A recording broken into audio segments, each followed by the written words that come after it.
নমস্কার বন্ধুরা, কেমন আছেন সবাই? আশা করি সবাই খুব ভালো আছেন, সুস্থ আছেন। আজকে আরেকটা নতুন টপিক নিয়ে আলোচনা করব, সেটা হচ্ছে ডায়াবেটিস বা যাকে আমরা বলে থাকি সুগার। আপনারা জানেন যে ডায়াবেটিস রোগীর পরিমাণ দিনে দিনে বাড়ছে। আমরা আজকে আলোচনা করব ডায়াবেটিস বা সুগারের কারণগুলি কি কি, সুগার হলে কি কি লক্ষণ আপনার শরীরে ফুটে উঠবে এবং কি কি খাবার খাবেন বা কি খাবার খাবেন না, কিভাবে বা জীবনযাপন করবেন।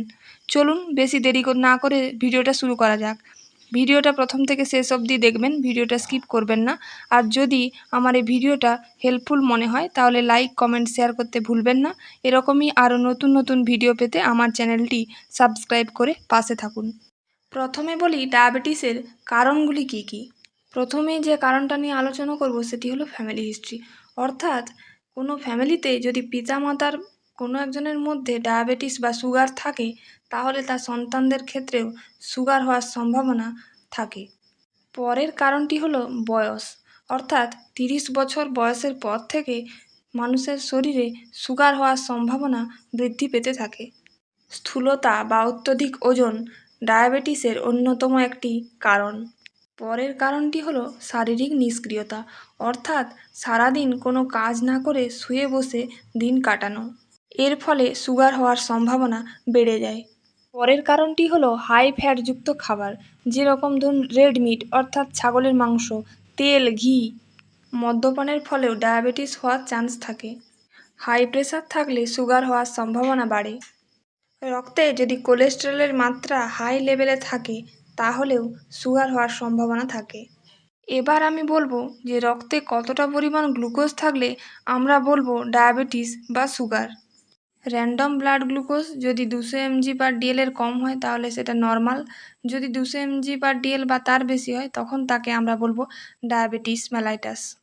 ফাস্টিং ব্লাড গ্লুকোজ 100 mg/dl এর কম হলে তাকে বলবো নর্মাল, এবং ফাস্টিং ব্লাড গ্লুকোজ 126 mg/dl বা তার বেশি হলে তাকে তখন আমরা বলবো ডায়াবেটিস। পোস্টপ্রান্ডিয়াল 140 mg/dl এর কম হলে তাকে বলবো নর্মাল, এবং 200 mg/dl বা তার বেশি ব্লাড গ্লুকোজ হলে তাকে তখন আমরা বলবো ডায়াবেটিস। এবার আমি বলবো ডায়াবেটিসের লক্ষণগুলো কি কি। মেন 3টি লক্ষণ, তার মধ্যে একটি হলো বারবার ইউরিন পাবে। আরেকটি লক্ষণ হলো খিদে বেড়ে যায়, যার ফলে ঘন ঘন খাবার খেতে ইচ্ছে করে। এই রোগের আরেকটি লক্ষণ হলো বারবার জল তেষ্টা পায়। এছাড়াও পেটে ব্যথা হতে পারে। শরীরে ইনফেকশন হওয়ার চান্স বেড়ে যায়। শরীরের কোনো ক্ষতস্থান সহজে সারতে চায় না। শরীরের ওজন হঠাৎ করে কমে যায়। ক্লান্ত বা দুর্বল অনুভব হয়। চোখে ঝাপসা দেখা। পরের লক্ষণটি হলো বমি বা বমি বমি ভাব। এছাড়াও মহিলাদের ক্ষেত্রে মাসিকের সমস্যা।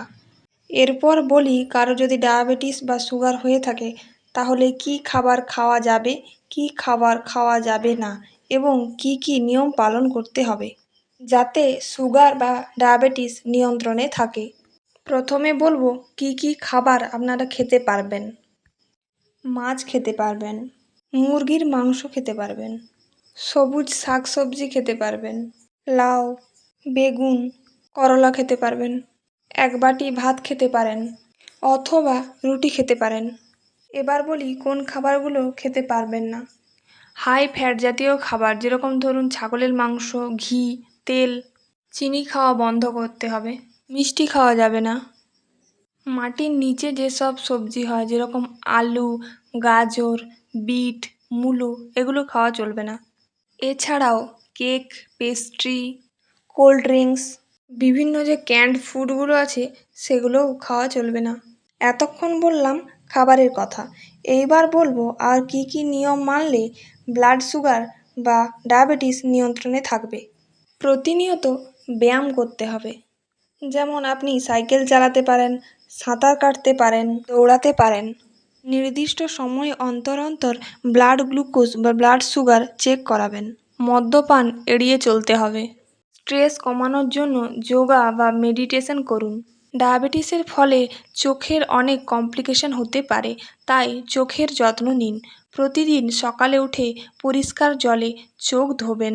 বছরে অন্তত একবার চোখের ডক্টরের দ্বারা চোখ পরীক্ষা করবেন। ডায়াবেটিস রোগীদের ক্ষতস্থান সহজে সারতে চায় না, তাই পায়ের যত্ন নিন। প্রতিদিন পা হালকা গরম জলে ধোবেন এবং ময়শ্চারাইজার ক্রিম ইউজ করবেন। সবসময় জুতো পরে হাঁটাচলা করবেন এবং লক্ষ্য রাখতে হবে সেই জুতো যেন নরম হয়। পায়ের দিকে লক্ষ্য রাখবেন পা লাল হয়ে যাচ্ছে কিনা, ফুলে যাচ্ছে কিনা অথবা ফোস্কা হয়েছে কিনা। দাঁতের যত্ন নেবেন, প্রতিদিন কম করে 2বার ব্রাশ করবেন এবং লক্ষ্য রাখতে হবে ব্রাশ যেন নরম হয়। এছাড়াও পার্সোনাল হাইজিন মেনে চলুন, অর্থাৎ প্রতিদিন স্নান করুন, নখ কাটুন, পরিষ্কার জামাকাপড় পরুন, হাত ধোন। সর্বোপরি নিজের শরীর পরিষ্কার রাখুন এবং নিজেকে সুস্থ রাখুন। ধন্যবাদ। আজকের আলোচনা এই পর্যন্তই। পরে আবার নতুন নতুন টপিক নিয়ে নতুন ভিডিওতে দেখা হবে।